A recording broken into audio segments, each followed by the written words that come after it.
Hello guys, my name is Omar Saldana and this is my human sexuality presentation. So the topic that I chose for my presentation is consent versus rape in relationships.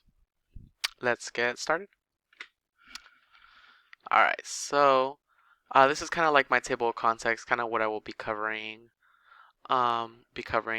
Relationship, what a relationship is and what does a healthy one look like, what is consent, what are the different types of consent, rape, peer pressure, and my conclusion. So let's dive in. So, what is a relationship? A relationship can be defined as the attraction between one another.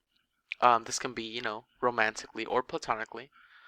Relationships are composed of attraction, compatibility, and love, and there are several different types of relationships. So, like mentioned before, a relationship, can be platonic, romantic, codependent, open, even toxic. Every relationship is different. Not all the relationships, you know, we see are the same. What does a healthy relationship look like? So, like I mentioned, all relationships are different.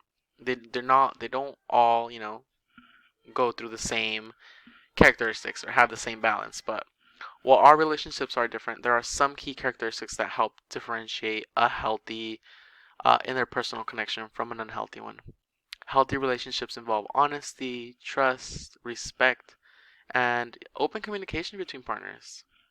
And they take an effort um, and compromise from people. So, yeah. What is consent? Consent is an agreement to participate in a sexual activity. Before being sexual with someone, you need to know if they want to be sexual with you too. It's also important to be honest with your partner about what you want and what you don't want. Consenting and asking for consent are all about setting your personal boundaries and respecting those of your partner. A question that I've got asked a lot, and actually, my friend actually asked me this question once, and I was a little surprised, but this is a pretty common question: is do I have to ask for consent in a relationship? Both people, the answer is yes. Sorry, the answer is of course yes, you do. Both people must agree to sex every single time for it to be consensual. Without consent, sexual activity of any kind is considered sexual assault or rape. Silence, under no circumstance, silence does not count as consent. And I added this little picture right here that says consent is clear, coherent, willing, and ongoing. So, consent is always verbally given. And, you obviously have to be coherent to be able to give consent. People incapacitated by drugs or alcohol cannot give consent.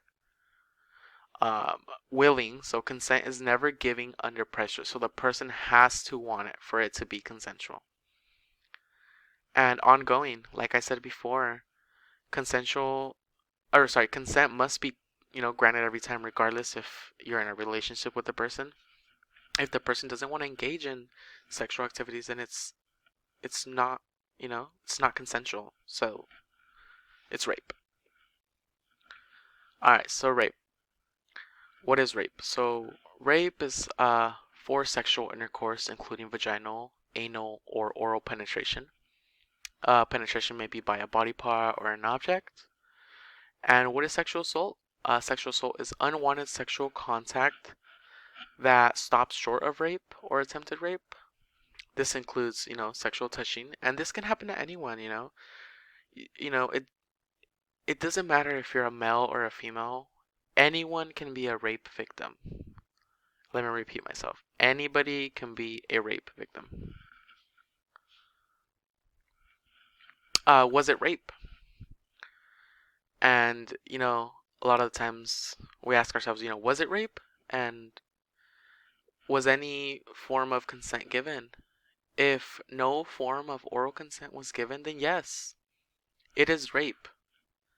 If the person didn't want it, yes, it is rape. Consent can also be reversible. If the person changed their mind and you still attempt to engage in sexual activity with them, then it is still rape. Just because, the person usually before they've wanted to engage in sexual activity with you, that doesn't give you the green go to, try to engage again.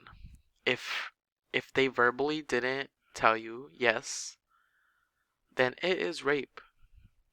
And I added this little picture that I really liked, which says, we are taught not to rape, but not what rape is. And I think it's very important that we, educate others on what rape is, and especially our younger youth. Alright, so, but he's my boyfriend. Is it rape? This is also, like mentioned before, as a common question. There's many cases where this happens in relationships. Being able to identify if it was rape is important. It's also important to speak up if you've encountered a difficult situation.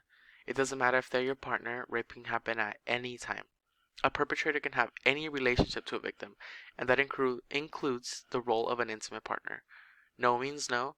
If you didn't agree, then it's rape. Most people don't report these assaults because usually it occurs within their own relationships. And I added this little picture right here that says only 1 in every 15 assaults are reported. And that's usually because the person doesn't, they're scared, or they don't really know if they, if they should, speak up. Peer pressure. So this is important, and it does come to play, within rape and consent.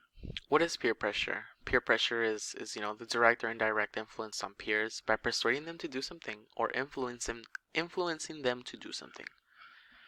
Is peer pressuring someone into having sexual acts rape? The answer is plain and simple, yes it is. If a person doesn't want sex with you, if you make them do it, pressure them, coerce them, bully them, force them, it's rape.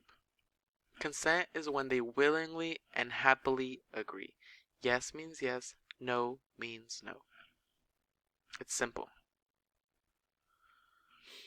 Alright, and I did add some statistics. So 44% of rape victims, are under 18. Every 2 minutes, someone in the United States is sexually assaulted. You are more likely to be raped by a friend, family member, or acquaintance than a stranger. So that says a lot. Only 7% of victims were strangers to their attackers. So this is crazy. Only 7% of victims were strangers to their attackers, which means that most of the time the attackers are people that you know, people that you trust, people that you call your friends or your family. And 81% of rape victims are women and usually caused by a man. Alrighty, so my key takeaways for this presentation are these 3. To be able to identify consent and, differentiate between consent and rape. It's also very important to be able to identify rape. A lot of the time rape occurs and it's caused by people who are the closest to us. We also need to be able to speak up for ourselves and educate others about these issues. Unfortunately, these issues happen a lot of the times, and we need to spread awareness, especially to our younger, generations. And, it's just plain and simple. No means no. And that's my presentation.